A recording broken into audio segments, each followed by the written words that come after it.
সম্মানিত দর্শক, ২০২৬ সনের ফেব্রুয়ারি মাসে যে ত্রয়োদশ জাতীয় সংসদ নির্বাচনটি হলো, এটি আসলে কেমন হলো? ডক্টর মোহাম্মদ ইউনূস যেভাবে বলেছিলেন, ওভাবে কি এটা সারা দুনিয়ার সেরা? মানে অতীতে কখনো এরকম নির্বাচন হয়নি, আর আগামী দিনও হবে না। এরকম কি যুগান্তকারী একটি নির্বাচন হয়ে গেল? নাকি গতানুগতিক একটি নির্বাচন হলো? অথবা ২০১৪, ১৮, ২৪ এখানে যে ইলেকশন ইঞ্জিনিয়ারিং হয়েছে, তো সেই ইলেকশন ইঞ্জিনিয়ারিংয়ে যদি আপনি ২০১৩ সনের বা ১৪ সনের নির্বাচন ধরেন, প্রথম জেনারেশনের ইঞ্জিনিয়ারিং, ১৮তে দ্বিতীয় জেনারেশনের ইঞ্জিনিয়ারিং, আর ২৪ হলো তৃতীয় জেনারেশনের ইঞ্জিনিয়ারিং, থার্ড জেনারেশন। তাহলে কি ২০২৬-এ কী হলো? মানে সেই চতুর্থ জেনারেশন, ফোর্থ জেনারেশনের ইঞ্জিনিয়ারিং, এরকম কিছু হলো? আমরা যারা বিভিন্ন সময়টিতে এই নির্বাচনী আশঙ্কা ব্যক্ত করছিলাম, আমরা সবাই বলাবলি করছিলাম যে বর্তমান সরকারের যে স্ট্যাবিলিটি, বর্তমান সরকারের যে সক্ষমতা, তাতে করে একটি প্রতিযোগিতামূলক নির্বাচন অনুষ্ঠান করানো বলতে গেলে অসাধ্য একটা বিষয়। তো সেই দিক থেকে আমাদের যে প্রেডিকশন, সেই প্রেডিকশনটা মিথ্যা প্রমাণিত হয়েছে। নির্বাচন হয়েছে এবং এ যাবৎকালে নির্বাচনের সবচেয়ে কম ক্ষয়ক্ষতি হয়েছে, জখম হয়েছে, এবং দৃশ্যত এটা ছিল ছিমছাম শান্তিপূর্ণ। ১। ২ নম্বর হলো যে আমরা ভোটার উপস্থিতি কম ধরেছিলাম। বলেছিলাম যে না, এখানে যেহেতু আওয়ামী লীগ নেই, ভোটাররা আসবে না। কিন্তু বাস্তবে দেখা গেল ভোটার এসেছে, এবং বিচ্ছিন্নভাবে ভোটার এসেছে। কোনো কোনো এলাকাতে খুব বেশি ভোটার এসেছে, আবার কোনো কোনো এলাকাতে একেবারে কম ভোটার এসেছে। থার্ডলি যেটা দেখা গেল সেটা হলো যে এই ইলেকশনে হানা ভোট নিয়ে যে ফলাফল, এই ফলাফল আমাদের দেশে কোনো গর্দভ কিংবা তেলাপোকা, কিংবা যাকে বলা হয় মাছের মধ্যে সবচেয়ে বোকা মাছ হলো কাতলা মাছ। বড় বড় মাথা, কিন্তু একটু বুদ্ধি নাই। কোনো একটা পুকুরে বা নদ নদীতে যদি 10 প্রকারের মাছ থাকে, আপনি জাল ফেলেন, দেখবেন যে একটা ট্যাংরা মাছ, একটা পুঁটি মাছ, কিংবা ধরুন একটা কাসকি মাছ, ও পালিয়ে যাওয়ার চেষ্টা করে। আর কাতলা মাছ এমনই গর্দভ, ও সবার আগে ধরা পড়ার জন্য জালের মধ্যে ঢুকবে, লাফ দিয়ে জালের মধ্যে ঢুকবে, আর ও যে ধরা পড়ে গেছে এটা আবার সবার আগে লাফ দিয়ে সে জানাবে যে সে ধরা পড়ে গেছে। আর যারা জেলে, তারা মহা আনন্দে যে এবার একটা কাতলা মাছ ধরা পড়েছে। মানুষের মধ্যে এরকম কিছু কাতলা মাছ আছে, প্রচণ্ড রকম কাতলা মাছ আছে, যারা নির্বুদ্ধিতার জন্য সবসময় পৃথিবীতে বিস্ময় তৈরি করে। এরকম কাতলা মাছ যারা আছে, তারাও বিশ্বাস করবে না যে হানা ভোটে যে ফলাফলটা দেখানো হয়েছে, এই ফলাফলের অধীনে যারা ভোটার, সেই ভোটাররা সত্যিকার অর্থভাবেই ভোট দিয়েছে। যা হোক, তারপরেও নির্বাচনের পরে যে ফলাফল এলো, আমরা এটা মেনে নিয়েছি যেহেতু আওয়ামী লীগ নেই, এবং আওয়ামী লীগ বেসরকারিভাবে বা অপ্রাতিষ্ঠানিকভাবে এই ভোটকে নিয়ে খেলেছে। তারা কোথাও বিএনপিকে দিয়েছে, কোথাও জামাতকে দিয়েছে, এবং এটা কিন্তু আমরা প্রেডিক্ট করেছিলাম, এবং সেটা মোটামুটি ঠিক হয়েছে। অন্য দুটো প্রেডিকশন ঠিক না হলেও এই যে আওয়ামী লীগ ভোট নিয়ে খেলবে, এবং তারা যেখানে জামাতকে ভালো মনে করবে তাই দিবে, আর যেখানে বিএনপিকে ভালো মনে করবে তাই দিবে, এবং সেই ঘটনাটাই ঘটেছে। তো নির্বাচনের ফলাফলের পর আমরা সব কিছুতে যে তাড়াহুড়ো দেখলাম, সব কিছুতে যে নাটকীয়তা দেখলাম, সেখান থেকে কিন্তু সন্দেহটা শুরু হলো। জনাব তারেক রহমান সাহেব দেশের বাইরে থেকে এলেন, তারপর একেবারে সব কিছু, মানে উনি এলেন, আসার পরে ওনার আম্মা ইন্তেকাল করলেন, তারপর এটা ওনার আগমন উপলক্ষে বিশাল একটা জনসমাবেশ হলো, আর তার আম্মার মৃত্যু উপলক্ষে বিশাল একটি যাকে বলা হয় জানাজা হলো, এবং সেই জানাজা শহীদ প্রেসিডেন্ট জিয়াউর রহমান কিংবা শহীদ হাদি, ওসমান হাদির যে জানাজা, সেই জানাজার চেয়ে যে বড় হয়েছে এটা প্রচারের একটা যাকে বলা হয় আমরা সর্বত চেষ্টা দেখলাম।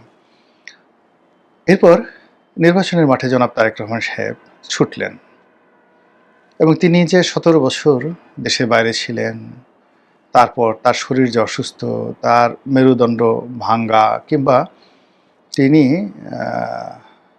মা হারিয়েছেন সাম্প্রতিক সময়, এটা ভুলে গিয়ে তিনি দেশের প্রেমে, দেশের জনগণের প্রেমে এবং দেশ রক্ষার কাজে মাতৃভূমির প্রয়োজনে এতটা দৃঢ় হলেন এবং এতটা শক্তিশালী হয়ে পড়লেন যে সকাল সন্ধ্যা দিন রাত তিনি সারা বাংলাদেশ তোলপাড় করে একের পর এক রাজনৈতিক সমাবেশ তিনি শুরু করলেন আর কি।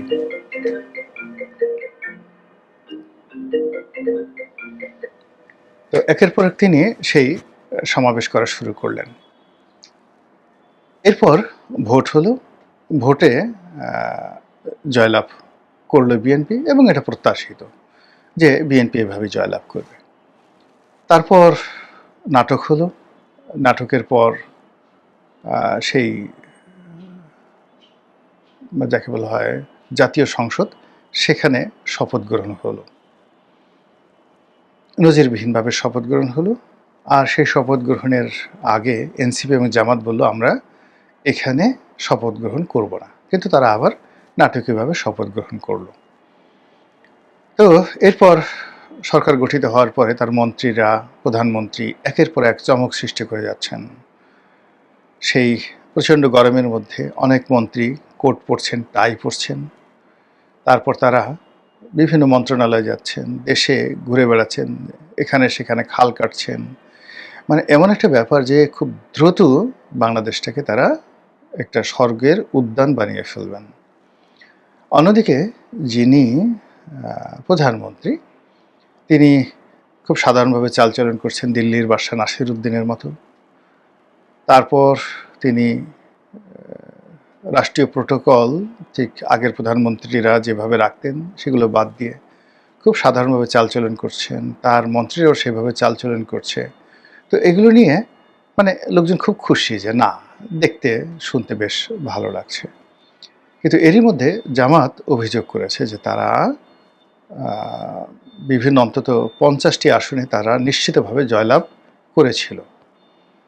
ইঞ্জিনিয়ারিং করে, ইলেকশন ইঞ্জিনিয়ারিং করে তাদেরকে ঠকিয়ে দেওয়া হয়েছে। তো জামাত 78টা পেয়েছে, তার সঙ্গে যদি আরও 50টি যুক্ত হলো তাহলে তারা নিশ্চিতভাবে 130টির মতো আসনে জয়লাভ করত। এটা হলো জামাতের ভাষ্য। বিএনপি অবশ্য এই ব্যাপারে কোনো কথাবার্তা বলেনি, আর যারা ইলেকশন আয়োজন করেছে তারাও এই ব্যাপারে কোনো রা করেনি। কিন্তু আমাদের মন মানছে না, আমাদের মন বলছে, বারবার বলছে কিছু একটা হয়েছে।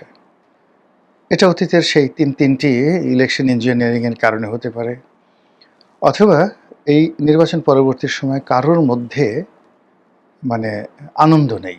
যারা বিজয় হয়েছে তাদের মধ্যে আনন্দ নেই, উল্লাস নেই, আর যারা পরাজিত হয়েছে তাদের মধ্যে হতাশা নেই।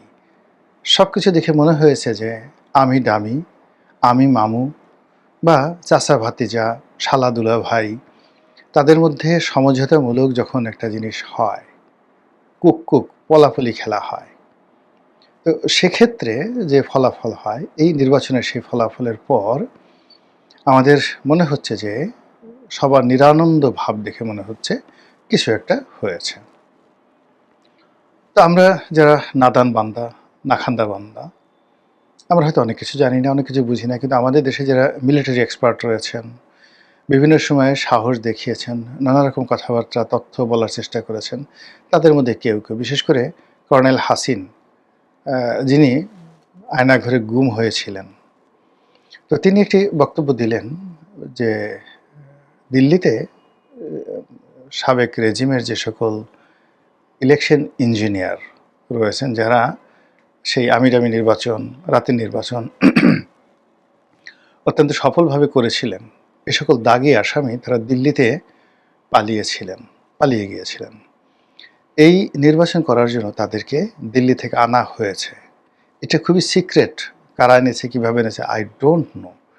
আমি শুধুমাত্র উনি যেহেতু একটা গণমাধ্যমে এই কথাটা বলেছেন, আমি ওনার এই কথাটা পুনরাবৃত্তি করছি তিনি জামাতের রাজনীতির সঙ্গে আদৌ জড়িত কিনা জানি না, কিন্তু জামাতকে প্রমোট করছেন, জামাতের বিভিন্ন অনুষ্ঠানে যাচ্ছেন, কিন্তু খুব স্ট্রেট এবং ফরওয়ার্ড ওয়েতে অনেক কথাগুলো বলছেন। তার এই কথাগুলো ফেলে দেওয়া যায় না।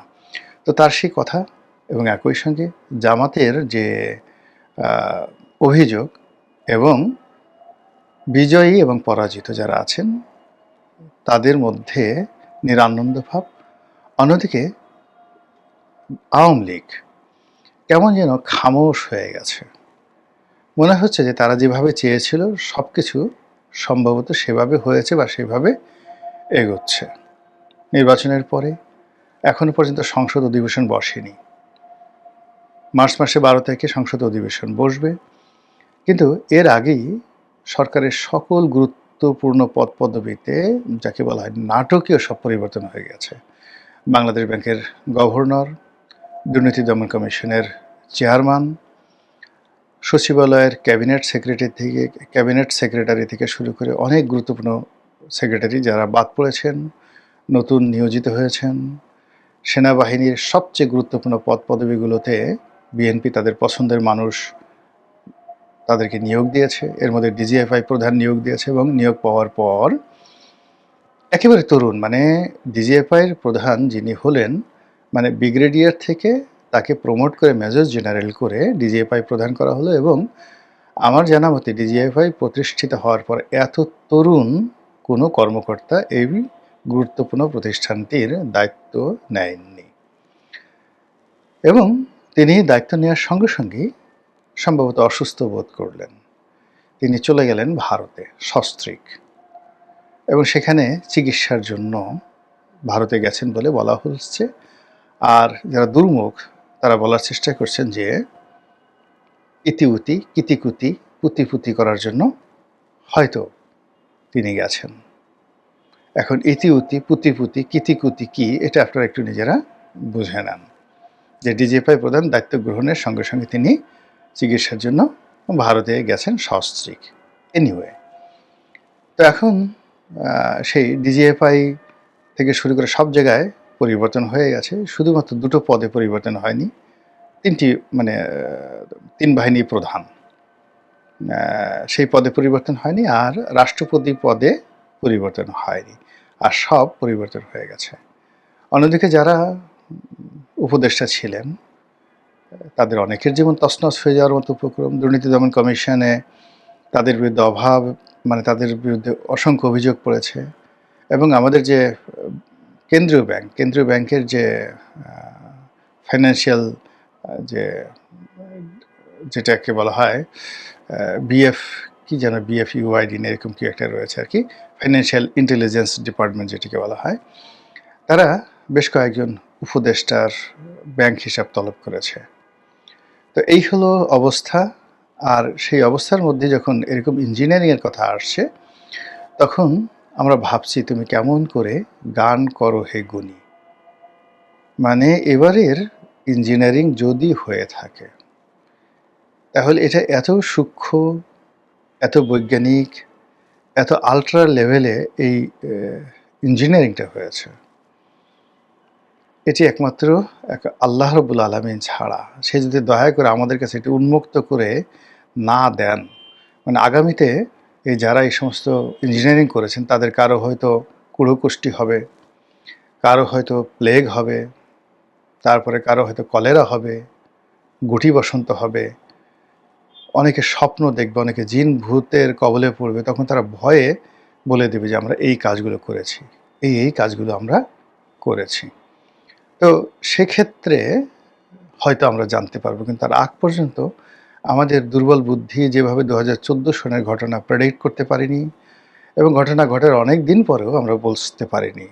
আবার 2018-2024 মানে সনের যে নির্বাচন, সেই নির্বাচনের যে কারসাজি, সেটা এখনো পর্যন্ত আমাদের মাথায় যেহেতু এখনও ঢুকেনি, পরিপূর্ণভাবে ঢুকেনি, আমরা আন্দাজ করছি। কাজেই 2026 সনে কী ঘটেছে এটা কি বলেন আমাদের মতো গর্ধ প্রকৃতির লোক এটা প্রেডিক্ট করা সম্ভব?